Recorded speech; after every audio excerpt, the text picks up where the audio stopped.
My name is Hannah Thorne, and I am 34 years old. 2 minutes ago, my mother crossed a barn full of 180 wedding guests, put a microphone into my hand, and said, loud enough for the back tables, "Say something nice for once." She had spent 11 months telling those people I was the difficult one, the bitter one, the daughter who could not be happy for her own sister. She wanted them to watch me prove it, and she had been building that room since November. She did not know that I had already made my decision that morning, alone in a parking lot, with my phone in my lap and 2 cards in my jacket pocket. What I said into that microphone cost me 9 years of savings, and I knew the exact price before I opened my mouth. I got 51 seconds in before the bride's father stood up. "Welcome back to Wise Family Revenge. This is where we sit with the women who kept the receipts, kept their voices down, and finally decided the quiet was costing more than the truth ever would. Every story here is about the moment somebody stops paying. Drop a comment and be sure to subscribe." Stonewick Barn sits 20 minutes east of Lancaster, Ohio, on a road with no stripe down the middle. They had strung lights along the crossbeams and laid burlap over polished concrete, and the whole place smelled like cut hay and other women's perfume. 18 round tables, 180 chairs. I was at table 11, next to the kitchen door, where the servers came through with their hips first. That is not where you seat a bride's only sister. That is where you seat a cousin nobody could figure out how to refuse. A woman I had never met in my life leaned over during salad, put 2 fingers on my wrist, and said, "It's so good of you to come." Of you. I said thank you, because I have manners, and because I had already decided that nothing that happened before 8 o'clock was going to matter. My mother stood up at the head table with a wine glass in one hand and the microphone in the other, and every head in that barn turned toward her the way a field of sunflowers turns. She has that. She has always had that. She started across the dance floor, and I watched her come, and I set my glass down on the burlap and did not pick it up again for the rest of the night. My hands were steady. That surprised me more than anything else that evening, because for 11 months my hands had shaken every time I opened my banking app. And now, with 180 people about to look at me, they were as still as a level. To explain why, I have to take you back to a Saturday in November, to my mother's kitchen sink, and to a question about $2,200 that I should have known better than to ask out loud. November 9th. Family dinner at the ranch house on the west side, 15 minutes from my duplex, the same drive I had made on the second Saturday of the month for most of my adult life. Ray grilled even though it was 40 degrees, because Ray believes a grill in October is a moral position. Sloane came down from Columbus. My mother made the green bean thing with the fried onions. I waited until the plates were done and everybody else had drifted toward the television. And then I dried a serving bowl and asked her, in the voice I use with clients, about a $2,200 withdrawal from Grandma Ruth's care account on the 18th of October. I did not accuse her of anything. I asked what the category was so I could code it. She kept rinsing. She did not look at the bowl or at me, and when she finally spoke, she used the voice she saves for church, warm and low and slightly sad. "Honey, you're doing the thing again." Then she turned off the water, dried her hands on the towel hanging from the oven door, and walked into the living room. And from the doorway she announced to Ray and my sister, in a completely different tone, bright as a bell, "Hannah's been working too hard." Ray nodded with real sympathy. Sloane did not look up from her phone. And that fast, in the length of time it takes to dry your hands, my question had been converted into a symptom, and I was the one with the condition. I drove home and sat in my car outside my own front door for 10 minutes with the engine off, running the conversation back, trying to find the place where I had asked it wrong. That was the mistake. There was no way to ask it right. There never had been. Here is the shape of my family, so the money makes sense. My father, Gerald Thorne, died of a heart attack on a job site in Groveport when I was 6 years old. My mother married Ray Voss the following year, and my sister Sloane was born the year after that, which puts 8 years between us and a whole different last name on my mail. Ray never adopted me. Nobody ever made a thing of it. It simply never came up, the way a lot of permanent arrangements never come up. And Ruth Thorne, 84, is my father's mother. That one detail explains everything that followed. In the arithmetic this family runs on, Ruth does not belong to anyone but me. She is the first family, Ray is the second. My mother has been keeping those two ledgers separate since 1998, and only one of them ever gets an audit. Ruth taught me to add a column of figures in pencil when I was 7, at her kitchen table, counting the second collection envelopes for Grace Methodist, where she was treasurer for 22 years. She would let me run the tape twice and never once told me the answer. Marigold Ridge Memory Care charges $6,400 a month. Private pay, because Medicare does not cover custodial memory care, and Ruth is nowhere near poor enough for Medicaid and nowhere near rich enough for anything else. Her Social Security is $1,910. Her widow's pension from the sewing plant is $740. That leaves $3,750 a month, and for 2 years and 8 months, that has been me. It bought me no vacations, a Corolla with 180,000 miles on it, and a refrigerator I have paid a man to fix 4 separate times. There was exactly one thing the 3750 had never been allowed to touch. I will get to it. The second Sunday in December, Greta Lindqvist caught me in the corridor outside the dining room and asked if I had a minute. Greta runs the business office at Marigold Ridge, 52 years old, reading glasses on a beaded chain, and she has the particular gentleness of a woman who delivers bad financial news to families for a living. She closed her door before she said it. Ruth's account was 2 weeks behind. I told her that was not possible, and I said it the way you say a thing you are absolutely certain of, because I had transferred $37.50 on the first, the way I had every first for 21 months, and I have never in my life missed a scheduled transfer. Greta turned her monitor toward me. The payment had not come, so I opened my banking app right there in her office with my coat still on, and I watched my own money land in account 4417 on the first at 6:02 in the morning, and I watched $3,500 leave it on the 5th at 11:40 in the morning. Internal transfer, no memo. I looked at that for a while. Greta was very careful about how she said the next part, and she said it kindly, and it was the single most useful sentence anybody gave me all year. It's a joint account, honey. We only see what's left. I asked her what happens if the balance runs short.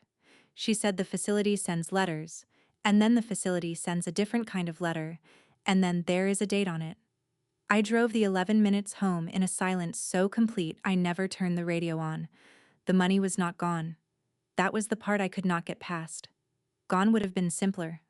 The money had been moved on purpose by somebody with a key. 6 blocks from my duplex there is a storefront at 118 Delaney Street built in 1908 with a curved glass window and pine floors the color of weak tea. It had been empty 4 years. Above it is a 1-bedroom apartment with a clawfoot tub and a radiator that clanks like somebody knocking to be let in. I run Thorne bookkeeping out of the spare room of a rented duplex, and I have run it out of a spare room since I was 25, and every client I have ever had has either come to my kitchen table or met me in their own. Churches, a dental practice, 2 contractors, the Volunteer Fire Association. 9 years I saved for that building, $34,000, sitting in a separate account, in a line on my own books labeled office. And I want you to hold on to that number because it comes back. My offer had been accepted in September. $3,000 down in earnest money, non-refundable, closing set for the middle of October. The realtor let me stand in there alone for 20 minutes before I signed anything, and I paced off the north wall heel to toe and figured out there was room for 2 desks. Not 1, 2.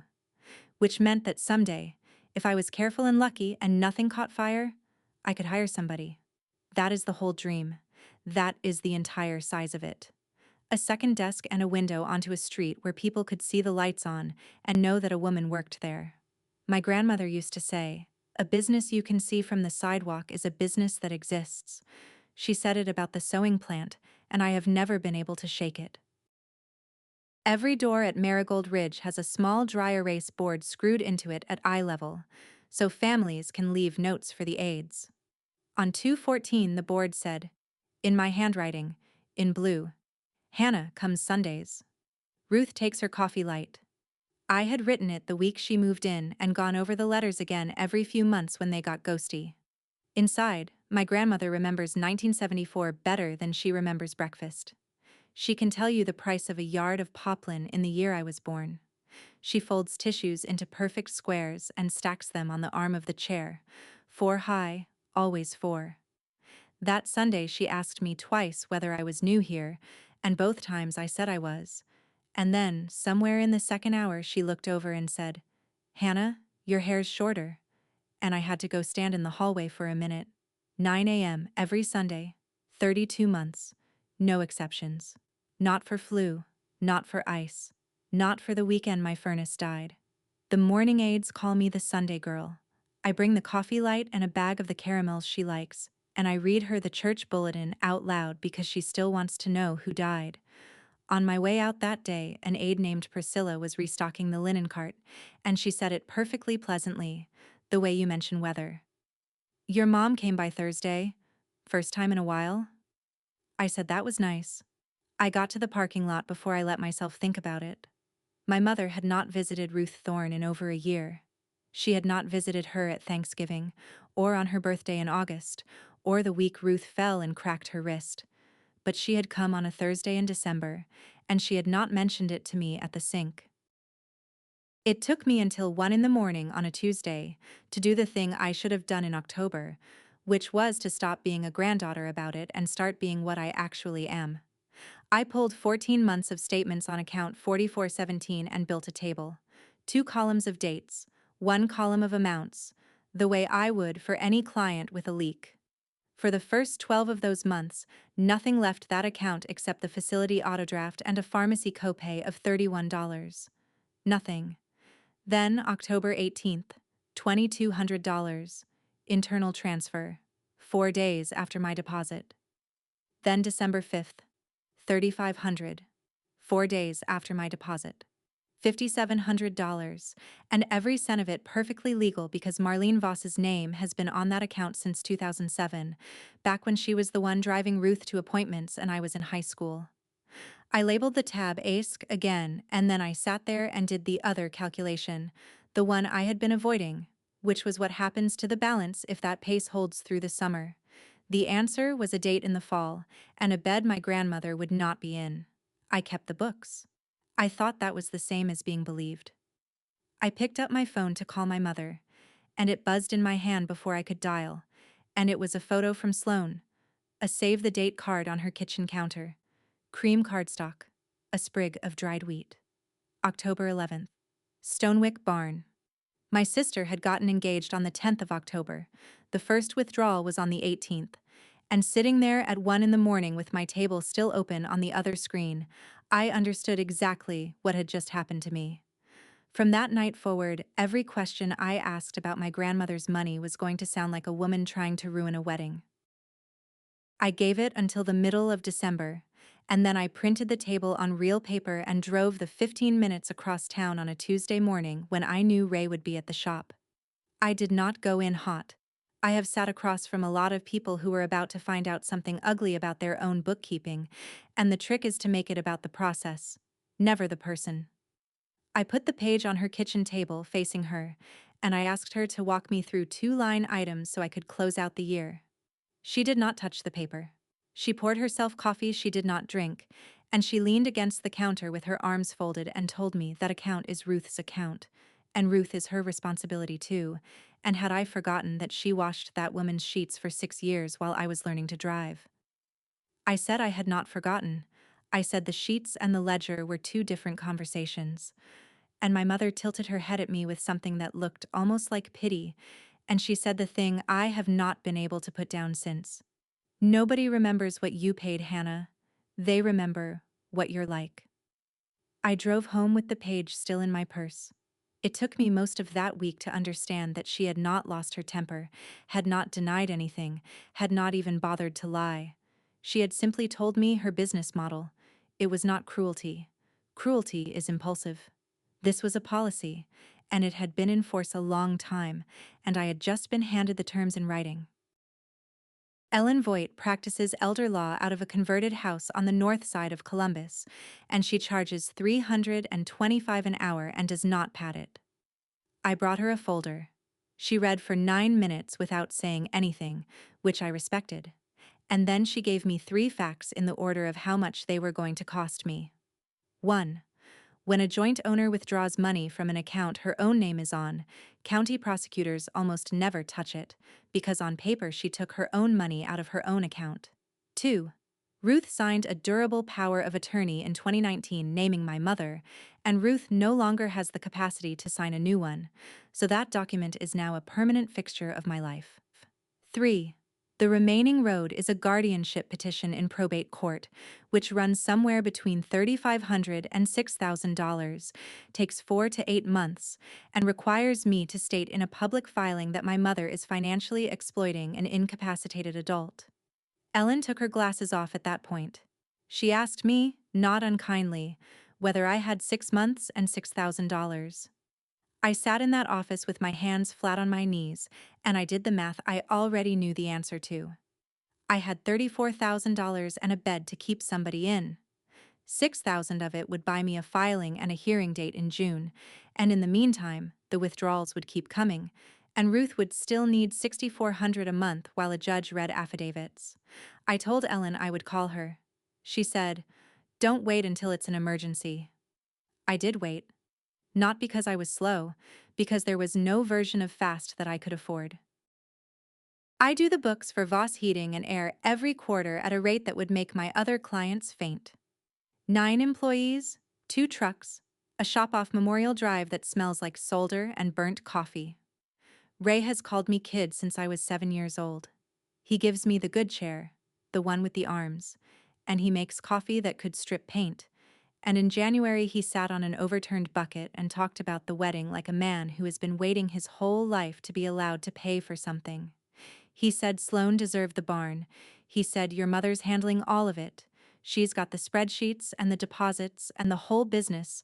I just move the money over when she says. He said it with pride.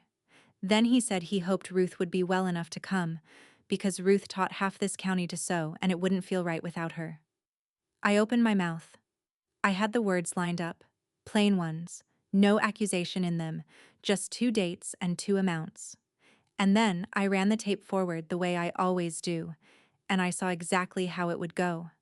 I would say it, and Ray would be hurt and confused, and he would go home and repeat it to my mother, and by Sunday there would be a new sentence circulating about how Hannah is going through something and has started saying things about her own family. I asked him about the compressor on the Hartley job instead. He talked for 20 minutes. I wrote down the number in my head anyway, the one he said without knowing he had said it. I just move the money over when she says, "How much, Ray? And how many times?" The bridal shower was in the fellowship hall at Grace Methodist on a Saturday in February. I got there at 9 to set up because I am the one who sets up. I put out 40 folding chairs and made 2 urns of coffee and cut the fruit, and by the time the first guests arrived, I had already been working an hour and a half. A woman named Charlene, who has known my mother 30 years, held my elbow and asked, with enormous warmth, how my treatments were going. I said I was not in treatment. She said, "Oh, honey, of course," and squeezed. Another woman told me twice that everyone was just so glad I came. A third moved her purse to the chair beside her when she saw me looking for a seat. None of these people were being cruel. That is the part I need you to understand. They were being kind to a version of me that had been described to them, carefully, over months, by a woman they trust. Sloan found me in the hallway by the coat rack and she looked tired down to the bone. 3 12-hour shifts a week and $38,000 in student loans. And she said, "Can you just not? For one day?" I asked her not what. She could not answer that, and we both stood there hearing that she could not answer that. Nobody in that building had heard me say anything at all about money. Every one of them had an opinion about me and money. I want to stop here for a second, because I know some of you are already ahead of me. You have sat in a room where every single person was kind to your face and had already decided about you. If you know that feeling, tell me in the comments. And subscribe, because March is where this stopped being about money. I found it on the 20th of March, on a Thursday night, reconciling with the television on for company. This one was different. This one was not an internal transfer with no memo. This one had a payee printed right there in capital letters: Stonewick Barn LLC, $9,500. Out of my grandmother's care account, into the venue deposit for my sister's wedding. I sat back in the chair and I looked at that line for a long time, and what I felt first was not rage. It was the flat professional recognition you get when a number is too clean. 9,500 exactly. Not 9,480. Not 9,622. People who scrape money together produce ugly numbers because they empty a savings account and add what is in the checking and roundup from a coffee can. Clean numbers come from somewhere else. Clean numbers are what somebody hands you. And that was when the floor moved under a thing I had believed for 4 months, which was that my mother was skimming Ruth's account because she was short. She was not short. Ray was paying for that wedding. Ray had told me so himself, sitting on a bucket in January, glowing about it. So if Ray's money was already covering the venue, then this $9,500 was the second time somebody had paid Stonewick Barn for the same room. I got up and walked around my kitchen twice. Then I sat back down, opened a new tab, and started a second table. And at the top of it I wrote a question instead of a heading. Where does Ray's money go? I filed a report with Adult Protective Services for Fairfield County on the 24th of March. I did it the way I do everything, which is completely. Dates, amounts, statement copies, the facility's payment history, Ellen Voigt's name and bar number in case they wanted to call her. A caseworker named Curtis Dell came out to Marigold Ridge 11 days later. He was maybe 38, tie loose, a county laptop bag with a broken zipper, and he was decent to my grandmother in a way that told me he had been doing this longer than he looked. He asked Ruth if she knew who managed her money. She told him her husband handled the checkbook, and her husband died in 1991. He wrote that down without any expression at all. Afterward, we stood in the parking lot and he told me the truth in advance, which almost nobody does. He said these financial cases take 6 to 8 weeks minimum. He said the hard part is not proving money moved. The hard part is proving it was not authorized. He said he would do his job. He did not promise me anything, and I noticed that, and I let myself ignore it, because I was so tired of carrying the whole thing alone that I would have handed it to almost anybody with a laminated badge. I drove home the 11 minutes with the windows down even though it was 45 degrees. For the first time since October, I slept 6 straight hours. For 11 days, I believed I had passed this to somebody with more authority than me. That was the last easy sleep I got all year. The first Sunday in May, I came down the second-floor corridor at 9 in the morning with a coffee light in each hand, and the board on 214 was wiped. Not smudged. Wiped with a cloth and written over. New handwriting. My mother's handwriting. The loops she learned from nuns. Ruth's daughter-in-law Marlene. Please call me first. I stood in the hall and read it 4 times. There was no phone number under my name, because there was no longer a name. Inside, my grandmother was in the chair by the window with her tissues stacked 4 high on the arm, and she looked up at me and her whole face opened and she said, "Marlene, you brought the coffee." I said yes. That is the entire correction I made. You do not argue with a woman in her condition about who you are, because the argument does not restore anything, it only frightens her. And a frightened afternoon becomes a frightened night for the aides. So I sat down and I was Marlene for 40 minutes. I read her the bulletin. I told her who died. She told me about a coat she made in 1968 out of a wool remnant, and the sleeves came out wrong, and she laughed until she had to hold her own ribs. Then, right at the end, right as I was putting my coat on, she reached over and took my wrist with both hands, and her eyes came all the way into focus the way they still could. Once or twice a month, for about 90 seconds. She looked at me and she said, "Being right never once kept you company, sweetheart." Then she let go and asked whether the pharmacy was still on Main Street. I got out to the parking lot before it landed. My grandmother had just described 34 years of my life with total accuracy, and she had done it without knowing who she was talking to. There is a desk calendar in my spare room, the paper kind, and at the end of May I wrote both of my futures on the same page. On the left, in pencil, inspection contingency, then closing on 118 Delaney Street, second week of October. On the right, in pen, because I had run the projection 3 times and it did not move. The month Ruth's account would go negative if the withdrawals held their pace. Also, October. I sat and looked at those 2 lines sitting there next to each other like a pair of shoes. Then I gave myself 60 seconds to be afraid, because I have found that if you do not schedule the fear, it will show up later and take a whole day. And after the 60 seconds, I did what I do, which is build options. Plan A was the guardianship petition, and Plan A cost $6,000 and 8 months I did not have. Plan B was to get Ray in a room alone and say 2 sentences, and Plan B cost me my mother's version of me becoming the only version anyone had, and it cost Sloane her wedding, and I could not see the bottom of it. Plan C I did not write down. Plan C was a line item with my grandmother's name on it and mine underneath, and it did not require anybody's permission, and it ended with a storefront on Delaney Street belonging to somebody else. I closed the calendar. I want to be honest with you about something, because I have heard a lot of stories where the woman knows what she is going to do by the middle. I did not know.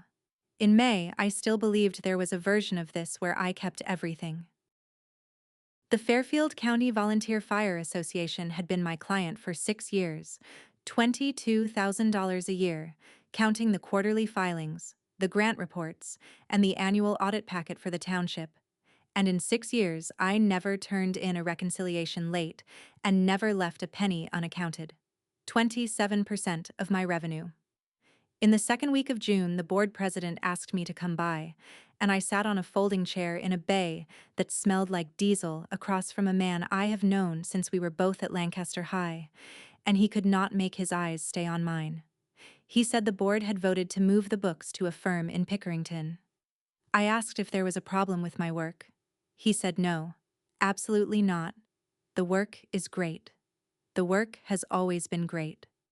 Then he rubbed the back of his neck and said the sentence he had clearly practiced in the truck on the way over. It's nothing personal, Hannah. There's just been some talk about family money, and we're a public-facing organization. Some talk, not an allegation, not a complaint, not one person willing to stand up and say a thing out loud where I could answer it. Just enough weather in the room that 11 volunteers decided it was easier to move on. Driving back into town, I finally understood the architecture of what my mother had built, and I had to pull into the lot behind the hardware store to sit with it. She did not need anybody to believe I was a thief. She only needed enough people to be a little unsure. Doubt is cheaper than proof, and it never has to be defended, and she had been buying it in small amounts since November. The letter from Adult Protective Services came on the 7th of July, 15 weeks after I filed. 1 page, county letterhead, 4 short paragraphs, and a single term doing all the work in the middle of the third. Unsubstantiated. Curtis Dell called me that evening from his own cell phone, off the clock, which he did not have to do. He did not hide behind the form language. He said the subject of the report is a legal joint owner of the account, and every transfer she made was a transfer she had the authority to make, and the alleged victim cannot provide a statement. And without a statement or a lack of authority, there is nothing to hand a prosecutor. I asked him what happens now. He said the case closes. I asked if I could refile. He said I could, and it would close again, unless something changed about who had authority. Then he was quiet for a second, and he said something he absolutely did not have to say, and I have thought about it more than almost anything else anyone said to me that year. For what it's worth, I believe you. That's not the same as evidence. I thanked him and hung up and stood in my kitchen with the letter in my hand for a while. Then I got a magnet and I put it on the refrigerator, right at eye level, where I would see it every single morning.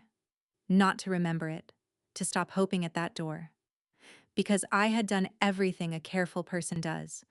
I had asked and documented and hired counsel and reported, and every one of those doors had opened just enough to show me a wall behind it. I kept the books. I thought that was the same as being believed. It is not even close. September 14th was a Sunday. I came up the corridor with the coffee, and the board on 214 still said what it had said since May, and taped underneath it, at the level of the door handle, was a business envelope with my grandmother's name typed on the front. I opened it standing up. 30-day notice of involuntary discharge for non-payment, per Ohio Administrative Code, with a delinquent balance printed in bold in the second paragraph. $21,700. Effective date, Monday, October 13th. Greta Lindqvist was already halfway down the hall, because she had timed her round so she would be there when I found it, which is the kind of small mercy I will not forget. She hated the piece of paper in my hand. She told me the only useful thing there was to tell me. If the balance is at 0 before the effective date, the notice is void, and it never happened, and Ruth stays in her room and never knows a thing about it. I asked her where a woman like my grandmother goes if it is not 0. She said the county has a list. She did not describe the list. I sat with Ruth for my 40 minutes and read her the bulletin in a completely normal voice and told her who died. Then I went down to my car and put the notice on the passenger seat and looked at the date printed on it. Monday, October 13th. I had seen that date already. That week, in a different envelope, on a different piece of letterhead. It was the date I was supposed to close on 118 Delaney Street. Tuesday morning, I was at Fairfield County Savings when they unlocked the doors, and I spent 35 minutes at a desk with a young man named Dev who did everything right and could not help me at all. No, the bank cannot remove a joint owner from an account without that owner's signature. No, I cannot close Ruth's account because the account is Ruth's, and I am a convenience owner, not her attorney in fact, and the person holding her power of attorney is the person I am trying to lock out. No, an alert on the account is not a hold. He went and got the branch manager, who said the same things in a kinder voice with her hands folded. There is a particular feeling to being told, politely, by 3 people in a row, that the system is working exactly as designed. Here is what I could do, and I did it before I left the building. I opened a new checking account in my name only. I killed the standing transfer into 4417, and I set up direct payment to Marigold Ridge, my account to their account, no stops in between, effective the 1st of October. It took 11 minutes and it changed nothing about the $21,700, and I knew that while I was signing. I had stopped the bleeding. I still had to pay for the blood.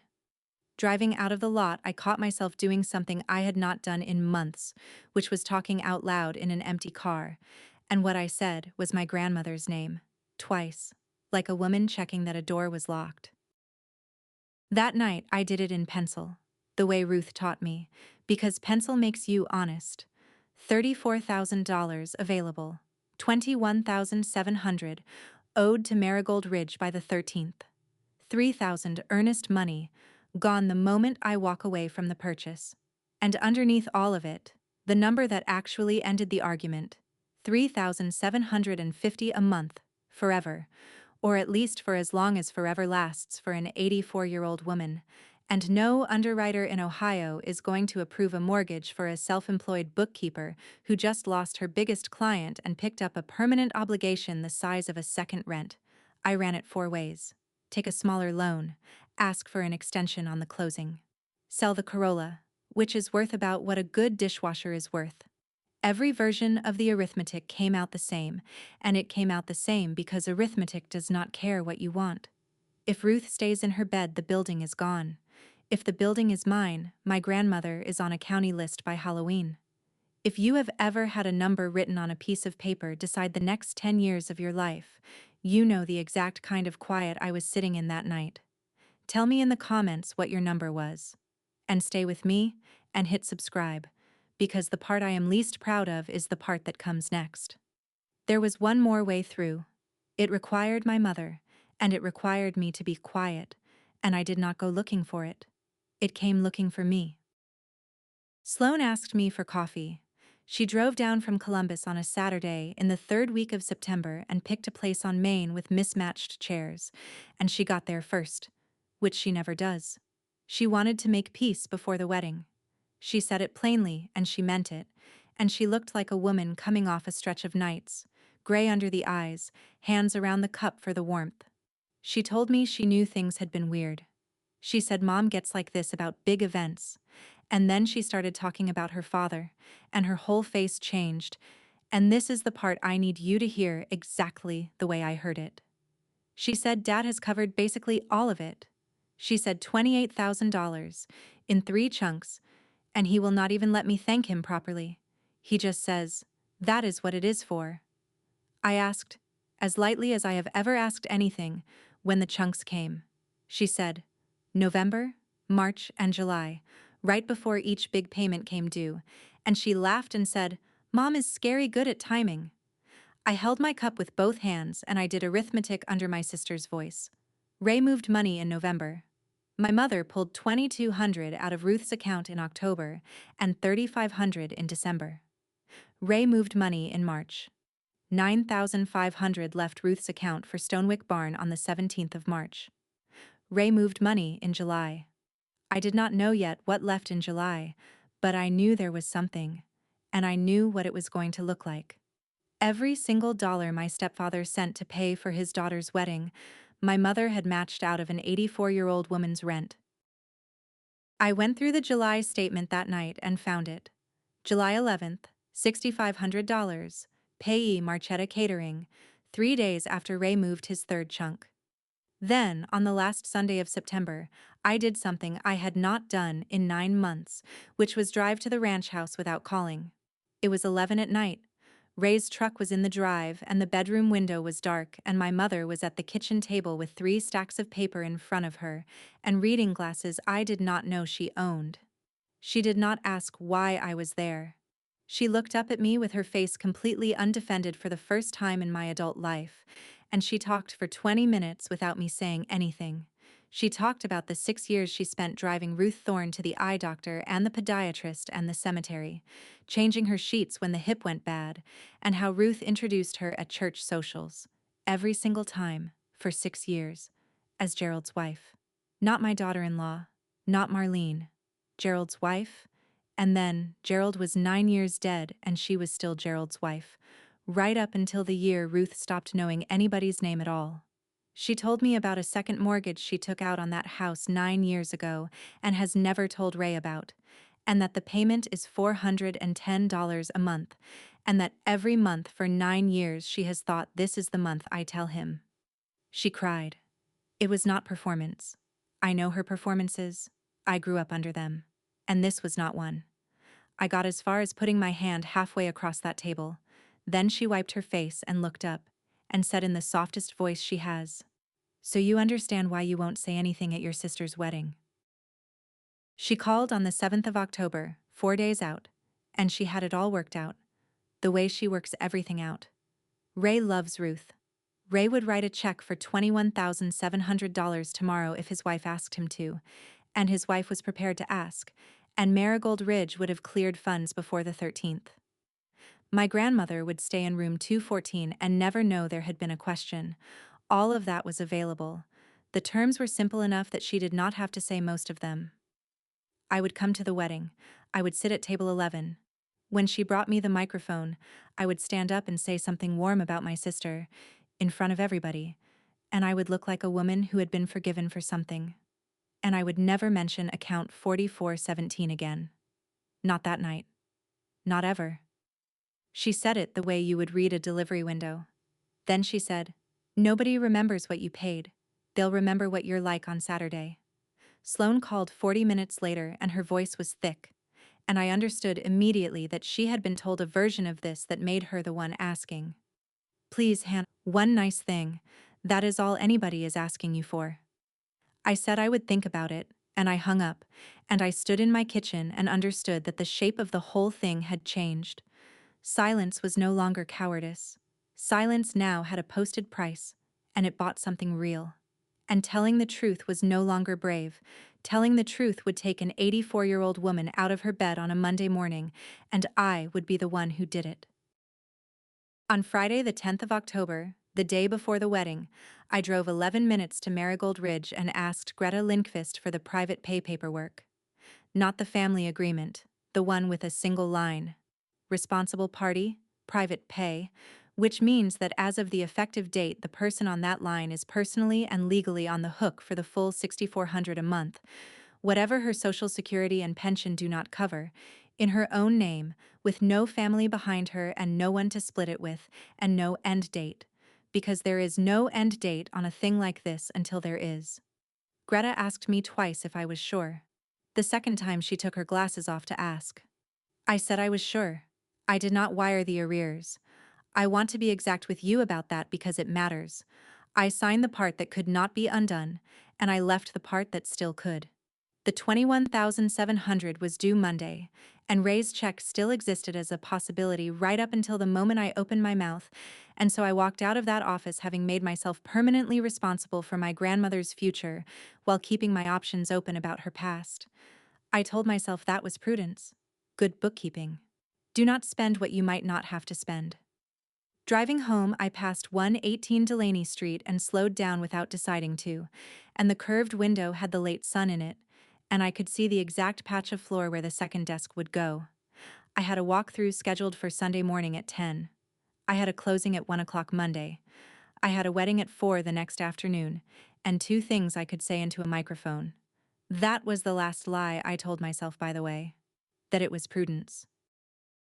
Saturday, October 11th, 3 o'clock in the afternoon, in a mowed field they use for parking on the east side of Stonewick Barn. I had my dress on and my shoes on the passenger floor, and a pen and 2 blank cards from the dollar store on the dash. The first one took me 9 minutes, and I meant every word of it. I wrote about the summer our parents fought so badly that Sloane slept on my bedroom floor for 6 weeks, 9 years old, with her pillow against my bed frame, and how she used to ask me to leave the closet light on, and how I have never once in my life been anything but glad she exists. It was warm, and it was true, and it would have played beautifully. Then I turned the second card over and wrote the other one, and that took a lot longer, because it had to be things that could not be argued with. Dates, amounts, a room number. No adjectives at all, because an adjective is a place for somebody to stand and fight you. I had tried the quiet way first. Twice that week I went looking for Ray alone, and Wednesday my mother was at the shop with the seating chart spread across his desk, and Thursday he was on an install out in Zanesville until dark. Then I stopped trying, because I finally saw the flaw in it. Told to him alone, it is one woman's word against his wife's. About a stepdaughter his wife has spent 11 months describing as unwell, and he picks the version that lets him keep his marriage and his daughter's wedding, and I would not even blame him. Said out loud, with dates, in a room, it stops being anybody's word. I read it under my breath with the clock on the dash. It ran about a minute and a half. Then I sat there with both cards in my lap, and I looked at the barn, at the caterer's van and the girls carrying centerpieces and the string lights not lit yet in the daylight. And I want to be honest with you the way nobody in these stories ever is. I did not know which one I was going to use. Anyone who tells you she always knew is telling you a story with the fear taken out. I put both cards in my jacket pocket, the warm one on the left, the other one on the right, and I got out of the car and went to my sister's wedding. The ceremony was short, and Sloane cried through the vows, and her husband's hands shook so hard he dropped the ring once in the grass, and it was, genuinely, lovely. Then they opened the barn and the lights came on and the room got loud. Table 11 filled up with a great-aunt, 2 cousins from Zanesville, and a man from Ray's crew who talked about ductwork with real passion and was the best company I had all night. The maid of honor gave a toast about a trip to Nashville. The best man gave a toast that ran 9 minutes and mentioned a fantasy football league twice. And then Ray stood up with a folded index card and put his reading glasses on, and my stepfather is not a talker. And it showed, and that was why it worked. He said Sloane had been worth every early morning. He said he was proud of her and proud of the man she picked. Then he looked at the card and folded it back up and said the last part without it, which is that he wished Ruth Thorne could have been here tonight, because Ruth taught half this county to sew, and there was not a woman in that barn over 60 who did not know exactly who he meant. The room made a warm sound. My mother, 4 seats down from him, clapped harder than anybody, with her chin up, and I watched her do it, and I felt the last soft thing in me close like a hand. 2 minutes after that, she stood up and picked up the wireless microphone with the electrical tape wrapped around the base and started around the edge of the dance floor toward table 11. She was smiling. Every head in that barn turned to follow her, and I set my wine glass down on the burlap, and my hands were perfectly still. The microphone came into my hand warm from hers. She held it out the way you hand someone a plate, and she said it at a volume that had nothing to do with me. "Say something nice for once," and the barn laughed. Not a cruel laugh, a comfortable one. The laugh of 180 people who had been prepared, patiently, since November, to find that funny, and who now got to be in on something together. I stood up. I felt both cards in my jacket pocket, the warm one on the left, and with everybody looking at me, I did the arithmetic one last time, and I did it clean, because I have never in my life been able to do anything else. Say the warm one, and my mother asks Ray tonight, and Ray writes a check Monday morning, and Ruth stays in 214, and at 1 o'clock Monday afternoon I sign for 118 Delaney Street and put a second desk against the north wall. Say the other one, and there is no check, and $21,700 comes out of the office line, and the building goes to the backup buyer, and my earnest money goes with it, and 9 years go with it. It was not a moral question. I want to be very clear about that, because people like to imagine these moments as a struggle between right and wrong. It was a purchase. I knew the price and I knew the terms, and there was no financing available. Then I thought about a whiteboard on the door of room 214, with my name wiped off it in somebody else's handwriting. I laid both cards face down on the burlap next to my glass. I did not need them. I looked at the back wall, not at my mother, and I started with a date. On October 18th of last year, $2,200 was withdrawn from my grandmother's care account at Fairfield County Savings, account ending 4417. On December 5th, $3,500. On March the 17th, $9,500 left that account and was paid to Stonewick Barn. On July 11th, $6,500 left that account and was paid to Marchetta Catering. I said it at the speed you read a delivery confirmation. No adjectives, nobody's name but the bank's. The clatter at the tables stopped in a wave, front to back, the way it does, and I heard the ceiling fan that nobody had turned off all evening, and then I heard a wooden chair go back across concrete, and that was the loudest sound in the whole night. Ray was standing. He had his napkin still in his hand. He was not looking at me with anger. He was looking at me, the way a man looks at a gauge that is reading wrong, and he said, "Hannah, say that second number again." I said, $6,500, July 11th. He said, "And the one in March?" I said, $9,500, March 17th. Ray turned his head toward his wife very slowly. My mother laughed, one note too loud, and said my name twice, "Hannah, Hannah," and started toward me with her hand out for the microphone, and everything she had built over 11 months came apart in the space of 4 steps, because a woman who is fine does not walk that fast. I kept going. Ruth Thorne is 84 years old. She is in room 214 at Marigold Ridge Memory Care in Lancaster. Her account there is $21,700 past due, and the discharge notice is effective Monday morning. As of yesterday afternoon, that bill is in my name only. I let that sit for a second. Then I said the last part.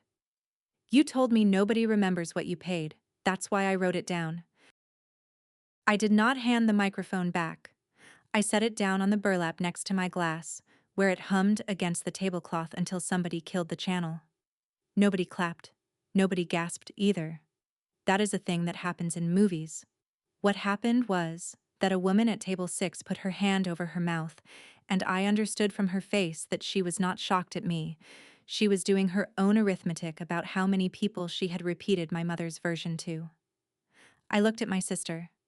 Sloane was standing in her dress with both hands at her collarbone and her eyes enormous, and I said the only thing I had for her, quietly, meant, "I'm sorry it was today. It was today, or it was never." Then I walked out. I went between the tables and out the wide door into the field, and behind me I heard chairs. A lot of them. More than I expected. The old version of me would have stayed for that. The old version of me had waited 11 months for a room to turn around and take her side, and that was the room. Right there. At last. And I kept walking, because I finally understood that I had never actually needed it. I sat in my car in the mowed grass with the music coming faint out of the barn, and I called the after-hours line at the title company, and I left a message terminating the purchase of 118 Delaney Street, effective immediately, earnest money forfeited, and I spelled my last name twice. Then I cried for about 4 minutes, hard, with both hands on the wheel. The videographer's raw footage has a time code on it, which is how I know it was 51 seconds from my first date to the sound of Ray's chair. Then I drove the 20 minutes home and slept 9 hours, which I had not done since the previous October. Monday morning at 9:04, I wired $21,700 to Marigold Ridge, and Greta Lindqvist called me at 9:20 to tell me the notice was void. My grandmother never knew there had been one. The storefront went to the backup buyer inside 10 days. There is a flower shop in it now, and they painted the trim a color I would not have chosen. My mother was never charged with anything. There was nothing to charge her with on account 4417, because her name is on it, and the money she took from Ray is what a prosecutor's office in this county would call a marital matter and decline in about 90 seconds. She has not apologized. Not once. Not in any form. And I have stopped waiting for the letter, because waiting for it was its own kind of bookkeeping. By February, she had moved to a church out toward Baltimore, Ohio, where there are people who have not heard any version of this at all, and she is very good with new people. Ray did not leave her. I want to say that plainly, because I know how stories like this are supposed to end. He separated the accounts, put the second mortgage on a 9-year payoff plan, and started reading his own statements for the first time in a quarter century, and the two of them go to a counselor in Newark on Thursdays. 3 weeks after the wedding, he parked his truck in front of my duplex with a banker's box of paper on the passenger seat and stood on my step with his hat actually in his hands and said, "Teach me to read these, and send me a bill. A real one." I sent him a real one. He paid it in 4 days, and he has paid everyone since at full rate. And that is the entirety of what my stepfather did for me. He never offered to pay me back for the arrears, and I never asked him to. And I think we both understood that a check would have turned the thing I did into something he bought. Ruth kept her room until February. Then I moved her to Cedar Line Care in Circleville, which is $4,900 a month and 40 minutes farther, and has a window that looks at a parking lot. That is what I can actually afford, and I am not going to dress it up for you. And Sloane did not speak to me for 4 months. Then on a Sunday in March, I came down the hall at Cedar Line with the coffee light, and somebody was already in the chair by the window, folding tissues into squares with my grandmother, 4 high, the way Ruth likes them. There is a whiteboard on the door of room 9 at Cedar Line Care. The top line is mine, in blue, gone over twice. Hannah comes Sundays. Ruth takes her coffee light. Underneath it there is a second line now, in rounder handwriting than mine, that says Sloane comes Wednesdays. Nobody asked my mother for permission to write it, and nobody is going to. I still drive down Delaney Street about once a month, because it is 6 blocks from my house, and there is no reasonable way around it, and I slowed down in front of the flower shop exactly 1 time in April, and I have not since. The office is still the spare room. There is 1 desk in it, and there is going to be 1 desk in it for a while, and I have made my peace with that in the way you make peace with a bill you agreed to. I spent 34 years keeping perfect books for a court that was never going to sit, and it took 90 seconds at my sister's wedding to learn that the truth does not need a verdict, it just needs to stop being something you carry by yourself. That's my story. 11 months of talk. 1 microphone I did not ask for. And 90 seconds that cost me a building and bought me back my own name. If this made you wonder whose name is on the account that pays for someone you love, go look it up this week. Do not wait for a Saturday in October. Drop a comment, hit subscribe, and I'll see you in the next one.